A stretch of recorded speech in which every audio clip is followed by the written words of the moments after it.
First, plug the included power cable into the charger, then plug it into an outlet. Press the power button at the front of the charger to turn it on. The screen will display a tattoo logo, then show you the idle screen. To charge the battery, simply plug it into either side of the charger. Set the charge mode on the top of the unit. If timing isn't an issue, use trickle mode to prolong the life of the battery. The charger will begin a 10-second countdown.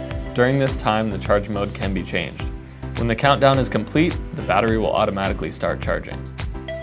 Once every 10 cycles, or whenever red triangular lights are lit up on the battery, a balanced charge is recommended. To conduct a balanced charge, connect the balance cable between the charger and the corresponding connector on the battery. Lastly, plug in the battery, and the battery will charge uniformly. Storage mode is important if the battery will not be used anytime soon.